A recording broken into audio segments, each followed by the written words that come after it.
Betel, la gente que sigue a Jesús comparte con usted este día el sermón Santo, Santo, Santo. Predicación a cargo del hermano Jaime Priego. Deseamos que sea de bendición para su vida espiritual. Bien, hermanos, lo que están viendo ustedes es parte de un comercial que quiero hacerlos como esta introducción. Lo que están viendo ustedes ahí en pantalla es el auto Life. Es un auto de Nissan cuya característica es que es un auto eléctrico.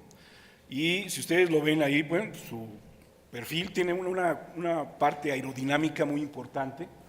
Lo pensaron mucho para evitar la resistencia. Y bien, de perfil no se ve mal el auto, es un auto bonito, se ve como un auto normal, pero tiene ciertas características importantes.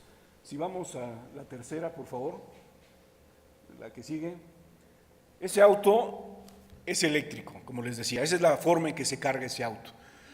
No hay combustible, sino se conecta a una instalación eléctrica y se carga. El motor tiene las baterías, se carga esas baterías y le da una autonomía interesante para una ciudad, ciento y tantos kilómetros por carga. Y con ese auto ustedes pueden recorrer, andar en la ciudad sin ningún problema y en las noches recargarlo. Tiene ciertas ventajas importantes.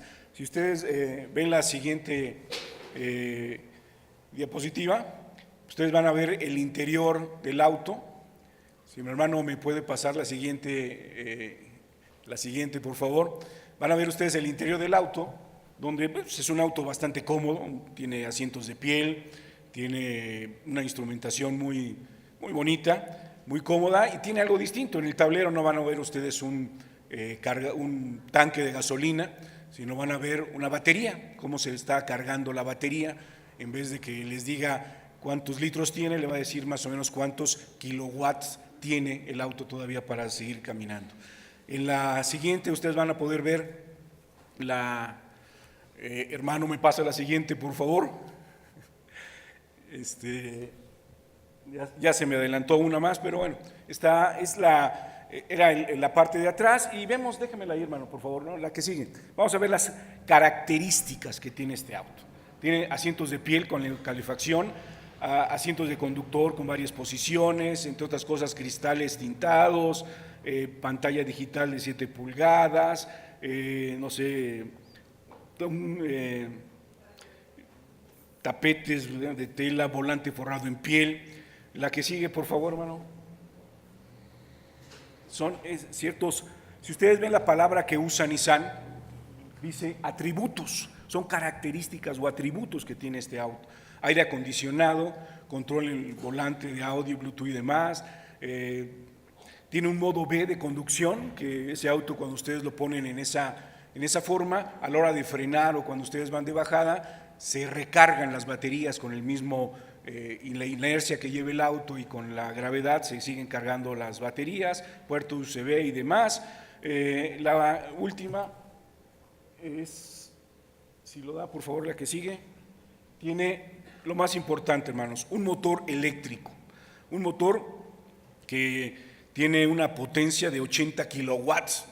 Un kilowatt es 1000 watts, entonces 80 kilowatts son 80,000 watts. Eso es lo que tiene de potencia ese automóvil, que lo guarda en las baterías y lo puede ir sacando. Tiene un torque bastante interesante. El tipo de baterías que usa son baterías de litio. Y bueno, ¿a qué viene todo esto? Déjenme retomarlo, si lo quitamos, hermanos, ya. Este auto que es eléctrico tiene ciertas características, ciertos atributos. No sé si ustedes se puedan imaginar llegando con un auto de estos Life a una gasolinera y dígale, lléname el tanque. Se van a reír de ustedes porque no tiene tanque, no usa gasolina ese auto. Pero ustedes necesitan conocerlo. Realmente el auto, cuando ustedes lo ven, yo pude hacer una prueba de manejo y es un auto completamente normal en la mayoría de sus partes, se prende con un botón, el manejo es muy fácil. No notan ustedes una diferencia si van en un auto eléctrico o en un auto normal, automático, muy bueno. Pero ¿a qué viene esto, hermanos? Necesitamos conocer las características del auto para poder usar ese auto.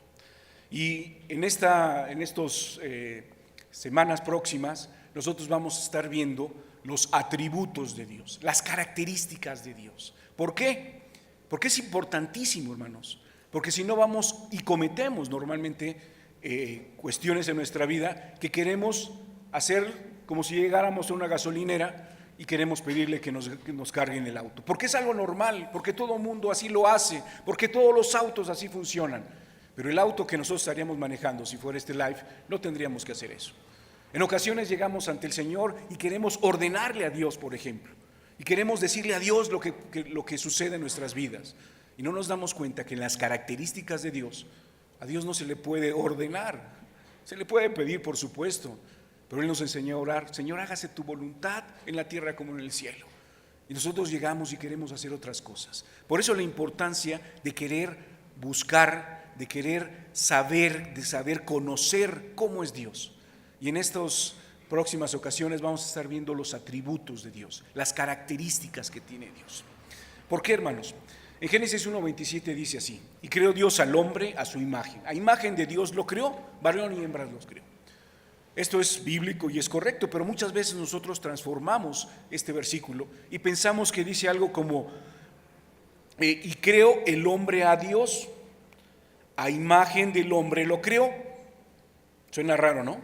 Pero créanme, hermanos, que a veces nuestros pensamientos hacemos eso. Pensamos que Dios ama como nosotros amamos. Pensamos que Dios es justo de acuerdo al nivel y al concepto de justicia que nosotros tenemos. Pensamos que Dios perdona de acuerdo a como nuestros criterios y nuestra forma de perdonar, así pensamos que es Dios. Y nada más equivocado que esto, hermanos. Dice, no hay forma de poder entender cómo es Dios en nuestro entendimiento humano, hermanos. Dios es algo muy grande y lo que intentamos ver en la Biblia es tratar de conocer sus características y darnos cuenta que Dios es en muchas ocasiones distinto a lo que nosotros hemos pensado y no nos damos cuenta y cometemos errores a veces en nuestra forma de dirigirnos a Él, en nuestra forma de interrelacionar con Él, porque no conocemos sus características.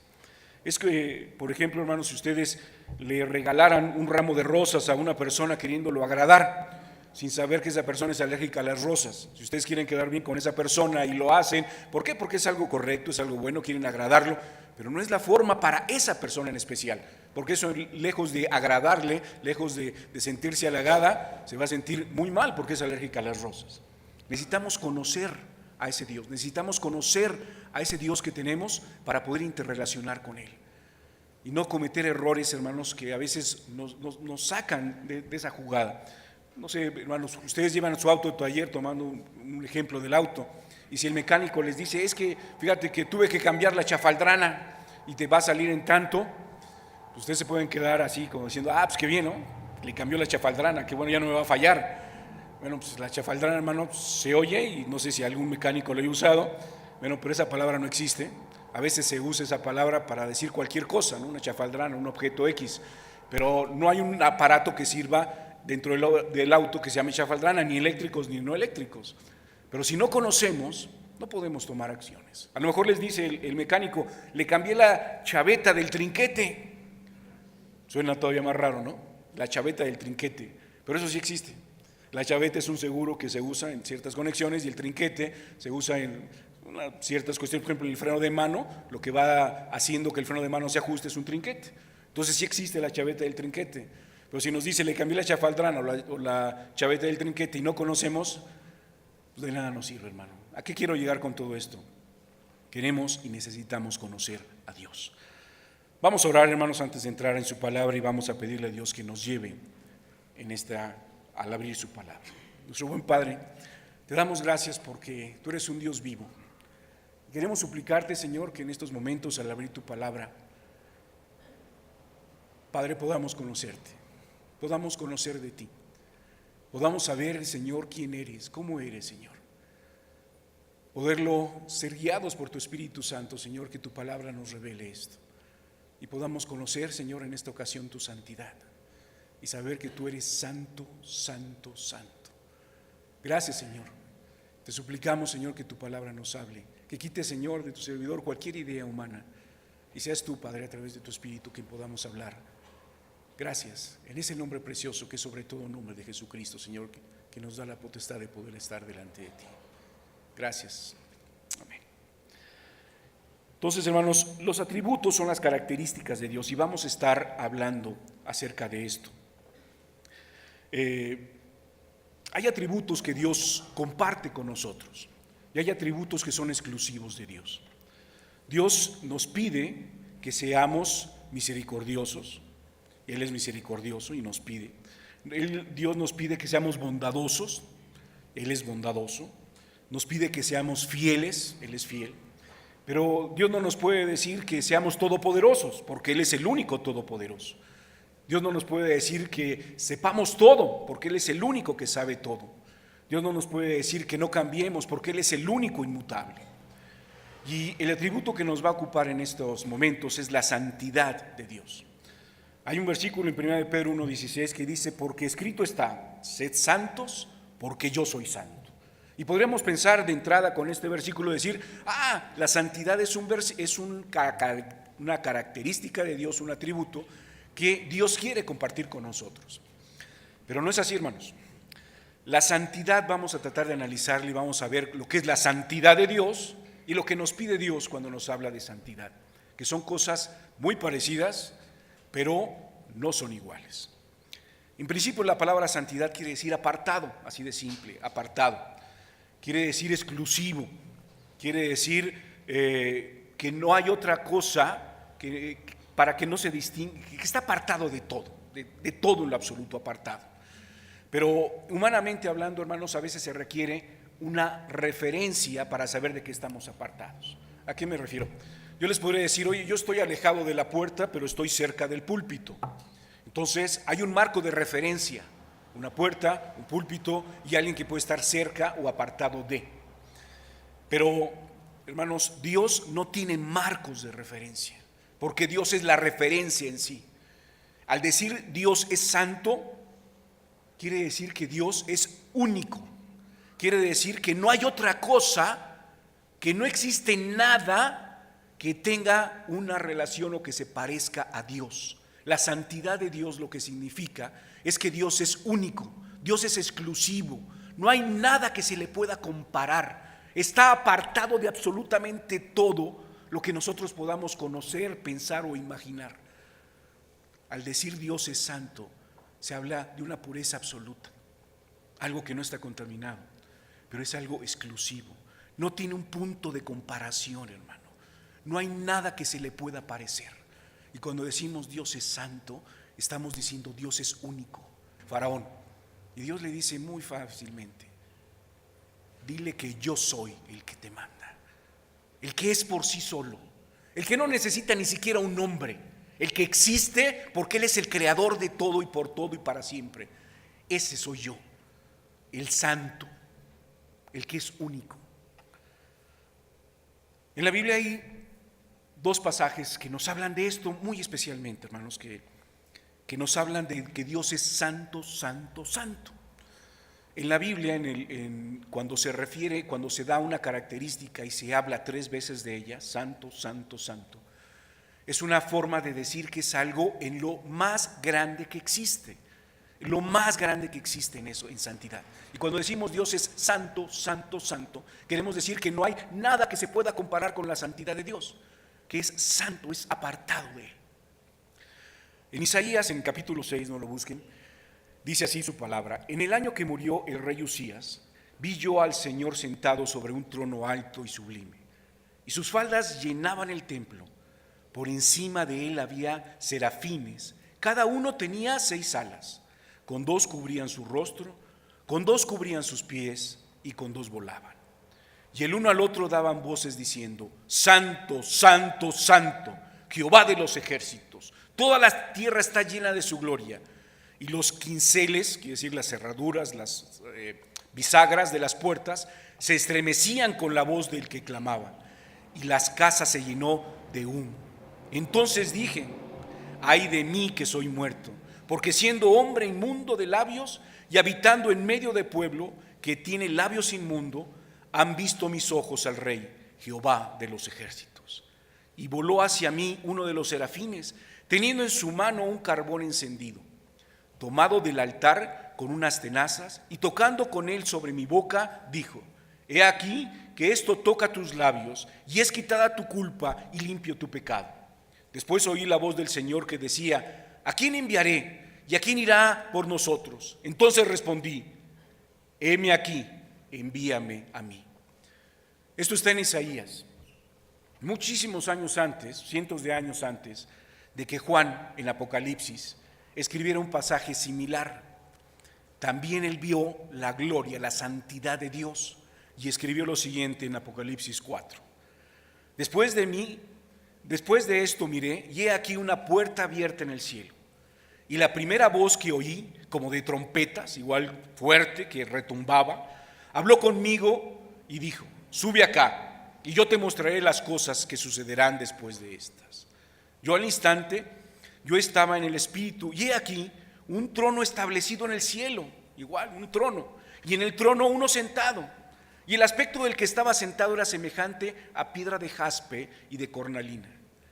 Y había alrededor del trono un arco iris semejante al aspecto en el esmeralda.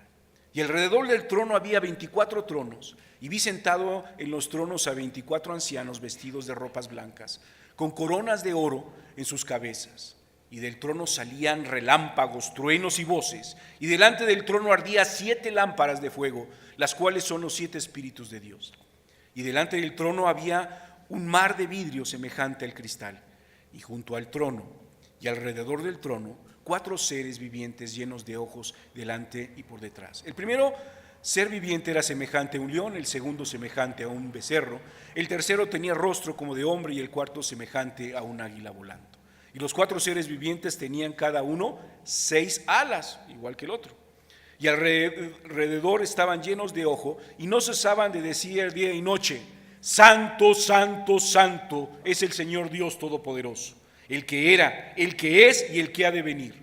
Y siempre que aquellos seres vivientes dan gloria y honra y acción de gracias al que estaba sentado en el trono, al que vive por los siglos de los siglos. Los 24 ancianos se postraban delante del que estaba sentado en el trono y adoraban al que vivía por los siglos de los siglos, y echaban sus coronas delante del trono, diciendo: Señor, digno eres de recibir la gloria y la honra y el poder, porque tú creaste todas las cosas y por tu voluntad existen y fueron creadas. Estas dos visiones, hermanos, de Isaías y de Juan, comparten muchos elementos en común, porque estaban describiendo la santidad, el trono, la presencia misma de Dios. Ellos fueron llevados en ese momento ante el trono de Dios y pudieron contemplar esa santidad.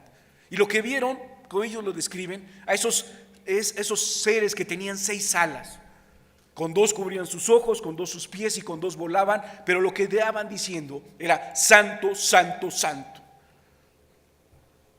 Estos seres están repitiendo todo el tiempo esto, hermanos. Nosotros lo acabamos de cantar hermosamente: santo, santo, santo.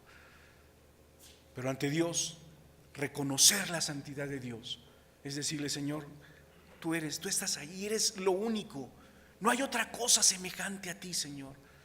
Esos seres vivientes, eso que nos narra la Biblia, es una verdad absoluta, hermanos. Estos seres están repitiendo todo el tiempo: santo, santo, santo. Eres ese Dios fuerte y poderoso. Estos seres con 6 alas, los 2 lo vieron, los 2 escucharon lo que estaban diciendo, y con 600 y tantos años de diferencia entre Juan y Isaías, Dios no cambia, hermanos, sigue siendo igual. Y cuando estemos delante de su presencia, vamos a escuchar esas mismas palabras: santo, santo, santo, porque Dios es 3 veces santo, es la máxima cuestión en santidad. ¿Qué pasó con Isaías cuando vio esto, hermano? Lo primero que dice que tuvo temor, porque dice: hombre inmundo, con labios que hablan cosas inmundas, está delante de la presencia de Dios. Y tuvo un temor ante esa santidad de Dios. Y es lo que nos debe de producir esto, hermanos. Al encontrarnos delante de algo que es completamente distinto a lo que nosotros podemos comprender y entender, debemos de tener ese temor a Dios, esa reverencia ante Dios. No es un miedo, no es pánico, no. Es un temor de reverencia. Es decir, no puedo estar delante de ti, Señor, por mis palabras, por mi forma, porque yo no puedo tener esa santidad que tú tienes. No puedo, Señor. Y necesito tener ese temor de ti. En Isaías dice que uno de esos ángeles tomó un carbón y lo llevó a su boca y le dijo: eres limpiado. Eso significa, hermanos, a Juan no lo hizo así, porque Juan ya conocía precisamente a Jesús, que es quien nos limpia de eso. Y nosotros podemos estar delante de la santidad de Dios, no por nuestros méritos, sino por la sangre de Jesucristo que nos cubre de multitud de pecados. Y es lo que nos da el derecho de poder estar delante de esa presencia absoluta. Pero el temor y la reverencia tenemos que tenerla. No estamos llegando ante una persona común, estamos llegando ante el Rey de Reyes, Señor de Señores, ante el Creador del universo, ante el que tiene el poder y la decisión de nuestras vidas, y en esa santidad que tiene Dios. Y después lo que sucedió con Isaías fue cuando el Señor dijo: ¿a quién enviaré? Necesito hacer algo, ¿a quién enviaré?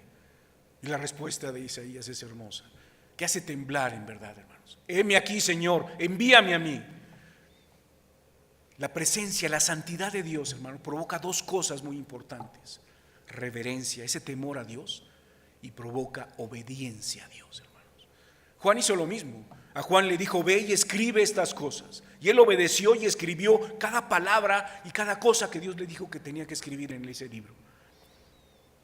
Debe de producir en nosotros la santidad de Dios eso: reverencia, temor, ese temor de reverencia y obediencia a Dios. Misericordia, amor. Ustedes no escuchamos en la palabra de Dios que dice Dios es amor, amor, amor. No, tampoco dice Dios es misericordia, misericordia, misericordia. Pero Dios sí es santo, santo, santo, porque es 3 veces santo, porque es perfectamente santo, hermano.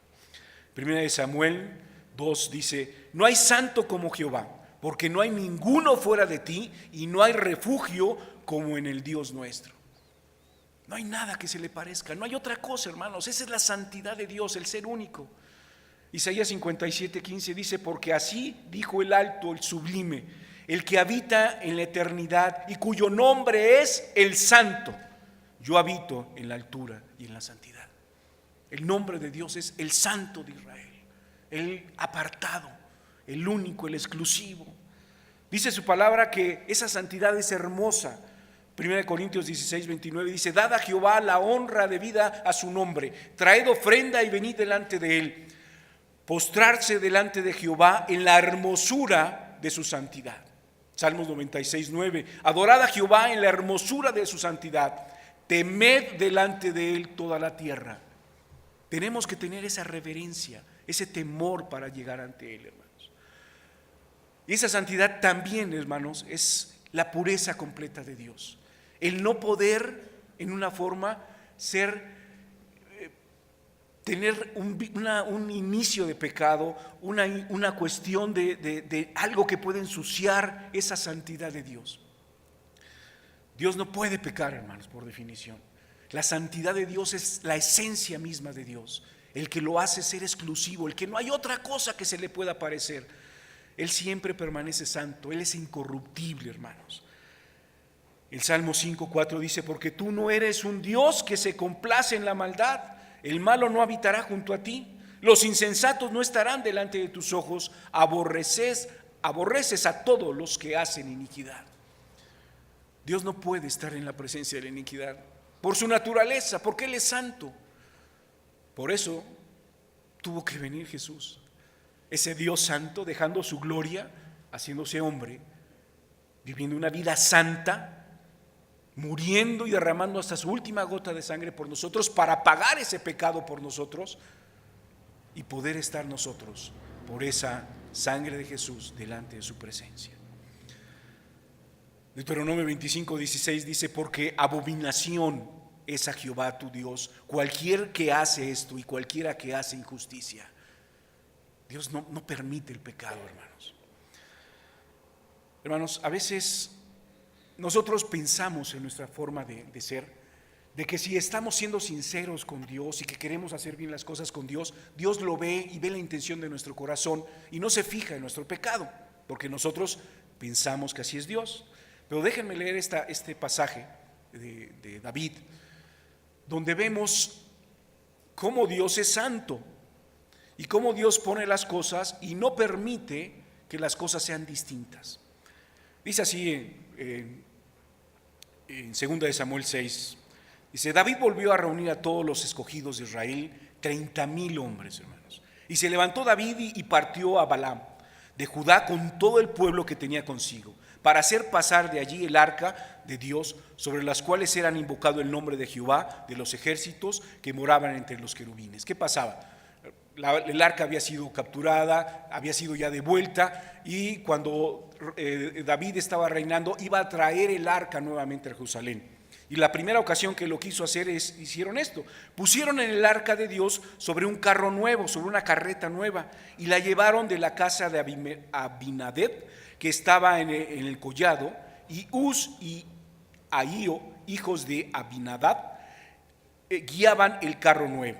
Y cuando la llevaban en la casa de Abinadab, que estaba en el collado, con el arca de Dios, Ahío iba delante del arca, y David y toda la casa de Israel lanzaban delante de Jehová con toda clase de instrumentos de madera, de haya, con arpas, salterios, panderos, flautas, címbalos.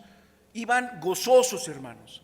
Iba David ahí y llevaban el arca. Ellos pensaban que estaban haciendo las cosas bien. Y dice que cuando llegaron a la era de Nacón, Uz extendió su mano al arca de Dios y la sostuvo, porque los bueyes tropezaron. Y fíjense este versículo, hermano: y el furor de Jehová se encendió contra Uz, y lo hirió allí Dios por aquella temeridad, y cayó allí muerto junto al arca de Dios. ¿Qué pasó? ¿No eran todos jubilosos? ¿No iban las cosas bien? ¿No estaban haciendo algo bueno llevando el arca a la ciudad de Jerusalén? ¿No estaba todo el pueblo gozoso con él? David, ¿qué hizo? Dice: y se entristeció David por haber herido Jehová a Uz, y fue llamado aquel lugar Pérez Uza hasta hoy. Y temiendo David a Jehová, aquel día dijo: ¿cómo ha de venir a mí el arca de Jehová? De modo que David no quiso traer para sí el arca de Jehová a la ciudad de David, y la hizo llevar David a casa de Obed-edom etgeteo. Y estuvo el arca de Jehová en la casa de Obed-edom 3 meses, y bendijo Jehová a Obed-edom y toda su casa. ¿Qué pasó, hermanos? ¿Por qué hizo esto Dios? Este Uz que murió era levita, él era sacerdote, y él sabía que el arca, de acuerdo a la ley de Dios, no podía ser transportada en una carreta jalada por bueyes.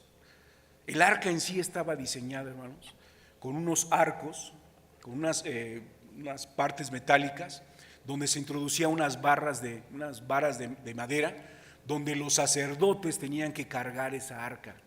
Y el arca, Dios había dicho cómo se tenía que transportar y cómo se tenían que hacer las cosas. Pero David quiso hacer las cosas a su forma, gozoso, teniendo un corazón correcto, y ojalá tuvieras ese corazón de David, pero lo que hizo fue incorrecto. Dios no necesita que le ayuden, hermanos. Dios no necesita que lo pongan en una carreta y sea cargada por bueyes. Dios es santo. Dios tiene su forma de pensar, que no es la nuestra, hermanos. Dios es santo y no puede cambiar, hermanos. Fíjense lo que dice Isaías 55. Buscad a Jehová mientras pueda ser hallado, llamadle en tanto que está cercano. Deje el impío su camino y el hombre inicuo sus pensamientos, y vuélvase a Jehová, el cual tendrá de él misericordia, y al Dios nuestro, el cual será amplio y poderoso. Fíjense en estas palabras: porque mis pensamientos, dice el Señor, no son vuestros pensamientos, y vuestros caminos mis caminos, dijo Jehová. Como son más altos los cielos de la tierra, así son mis caminos más altos que vuestros caminos, y mis pensamientos más que vuestros pensamientos. No intentemos pensar como Dios. No intentemos, hermanos, seguir los caminos de Dios a nuestra forma y en nuestra forma que nosotros entendemos. Debemos de seguirlo como Él nos manda, y debemos hacer las cosas que Él nos manda. Lo que tú pienses, hermano, de Dios no cambia la santidad de Dios, pero sí puede cambiar tu vida. De eso depende tu vida y tu eternidad, de lo que tú entiendas de Dios, de lo que tú puedas seguir a ese Dios verdadero. Dios te está llamando. Dios te está diciendo, mira, no quiero que me sigas como tú, a ti te dé a entender que me sigas. No quiero que me sigas como tú quieres seguirme, porque yo soy Dios. Quiero que me conozcas. No quiero que hagas cosas que yo no te mande a hacer. No quiero que seas distinto a lo que yo quiero que seas, porque yo soy santo, porque yo soy único, porque yo soy Dios. Y tus pensamientos no son mis pensamientos, y tus caminos no son mis caminos. Por eso te digo que debes de tener ese temor y esa reverencia ante Dios, y debes de tener la acción y hacer lo que Dios nos manda hacer. Id y predicad el evangelio. Señor, yo te sigo, yo vengo a la iglesia, yo hago todo, yo doy clases, yo hago. ¿Estás haciendo mi voluntad? ¿Me estás siguiendo como yo quiero que me sigas? ¿O estás haciendo tu santa voluntad pensando que las cosas están bien? Dios nos llama a santidad, hermanos. La santidad para nosotros es hacer la voluntad de Dios, es apartarnos del mal. No es la santidad exclusiva de Dios. El atributo de Dios es santo, santo, santo. Pero Dios nos pide, haz las cosas que yo te mando, no las que tú creas que están bien. Haz las cosas cuando yo te las digo, no cuando tengas tiempo. Ponme a mí en primer lugar, no cuando venir a la iglesia cuando puedas. Ay, cuando te ofrezca, bien. Cuando te sientas mal, bien. Dice, yo soy santo, teme delante de mí y haz mi voluntad, dice el Señor. Y Dios hoy nos llama a eso, hermanos, a santidad. Dios te dice, no importa lo que tú creas de mí, lo que importa es lo que yo crea de ti. Y si tú lo crees y tienes temor ante Dios y haces la voluntad de Dios, puedes llegar y estar delante de mí, porque Jesús ya pagó esa santidad y ya nos cubrió con su sangre, y podemos estar en su presencia y podemos obedecerle, porque Dios es santo, santo, santo. Les invito a que oremos, hermanos. Padre, te damos gracias porque tu palabra es verdadera, y sé, Señor, que tú nos llamas a santidad, que tú nos llamas a tener ese temor de ti, Señor, esa reverencia delante de ti, y que nos llamas a hacer tu voluntad y no la nuestra. Padre, graba en nuestros corazones este versículo, que tu pensamiento no son nuestros pensamientos y tus caminos no son nuestros caminos. Permítenos entender, Señor, tu voluntad y ponerla por obra. Permítenos llegar ante ti, Señor, con ese temor, con esa reverencia, y poder decirte, Señor, heme aquí, Señor, envíame a mí. Quiero hacer tu voluntad. Úsame conforme a lo que tú quieres, Señor, que yo haga.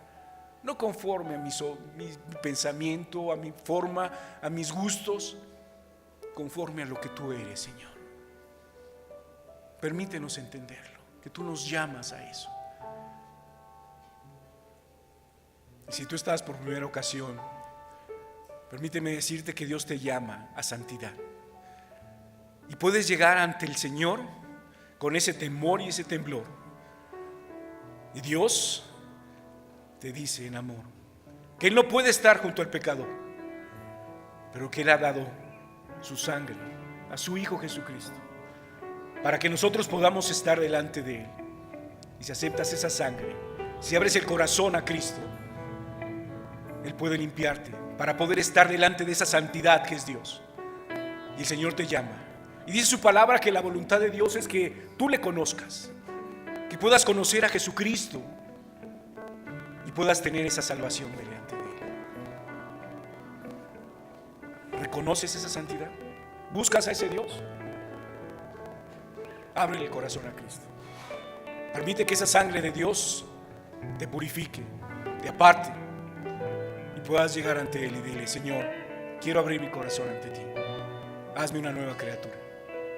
Quiero hacer tu voluntad y no la mía. Y si esta ha sido tu oración, me encantaría orar por ti. Te suplicaría que ahí donde estés, alces tu mano y puedas venir aquí al frente un segundo y le puedas decir a Dios, Señor, toma mi vida, límpiame con tu sangre. ¿Habrá alguien en esta ocasión que quiera decirle a Dios, Señor, yo quiero seguirte? Yo quiero hacer tu voluntad y no la mía. Reconozco que no soy santo, Señor, pero límpiame con tu sangre. ¿Habrá alguien que quiera hacer eso? Le invito a que pase aquí al frente. Queremos orar por usted. ¿Alguien más? ¿Alguien más podrá decirle a Dios: Señor, estoy delante de ti, reconozco? Hermano, tenemos que reconocer que no somos lo que Dios quiere. Señor, hazme un siervo útil a ti. Padre, gracias por mi hermana que está enfrente. Bendícela, abrázala, Señor. Límpiala con tu sangre y permítele reconocer, Señor, esa santidad, que tú eres santo, santo, santo. Te damos las gracias. Nos ponemos en tus manos, en las manos hermosas de Cristo Jesús.